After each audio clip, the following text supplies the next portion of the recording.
एक छोटे से गांव में रामू नाम का एक गरीब किसान रहता था। उसके पास बहुत कम जमीन थी और वह अपनी पत्नी और 2 बच्चों का पेट भरने के लिए कड़ी मेहनत करता था। वह सुबह से शाम तक खेतों में काम करता था और कभी भी शिकायत नहीं करता था। एक दिन रामू खेत में काम कर रहा था जब उसे एक अजीब आदमी मिला।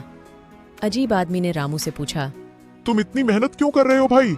रामू ने कहा, मैं अपने परिवार का पेट भरने के लिए मेहनत कर रहा हूँ। अजीब आदमी ने कहा, मैं तुम्हारी मदद कर सकता हूँ। रामू हैरान रह गया। उसने कहा, तुम मेरी मदद कैसे कर सकते हो?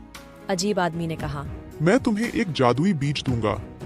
यह बीज एक अद्भुत पौधे में उगेगा जो तुम्हारी सभी इच्छाओं को पूरा करेगा। रामू ने जादुई बीज लिया और उसे अपने खेत में बो दिया। कुछ दिनों बाद बीज अंकुरित हुआ और एक अद्भुत पौधे में उग गया।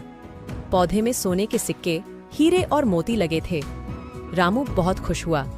उसने पौधे से सोने के सिक्के, हीरे और मोती लिए और अपने परिवार के लिए एक नया घर और खेत खरीदा। उसने अपने बच्चों को अच्छी शिक्षा भी दी। रामू और उसका परिवार खुशी खुशी रहने लगे।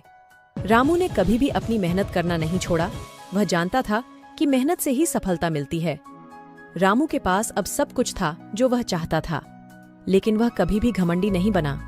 वह जानता था कि उसकी सफलता उसकी मेहनत और जादुई बीज के कारण थी। एक दिन रामू ने अपने पड़ोसी किसानों को देखा जो बहुत गरीब थे। उन्होंने रामू से मदद मांगी। रामू ने बिना किसी हिचकिचाहट के उनकी मदद करने का फैसला किया। रामू ने अपने पड़ोसी किसानों को जादुई बीज दिए। उन्होंने बीज बोए और कुछ ही समय में वे भी अमीर बन गए। वे रामू के बहुत आभारी थे। रामू ने अपने जीवन का बाकी हिस्सा दूसरों की मदद करने में बिताया। वह एक दयालु और उदार व्यक्ति था। उसने सभी को सिखाया कि मेहनत और दया से ही सच्ची खुशी मिलती है। रामू की कहानी हमें सिखाती है कि हमें हमेशा दूसरों की मदद करनी चाहिए। हमें कभी भी घमंडी नहीं बनना चाहिए। हमें अपनी मेहनत पर भरोसा रखना चाहिए।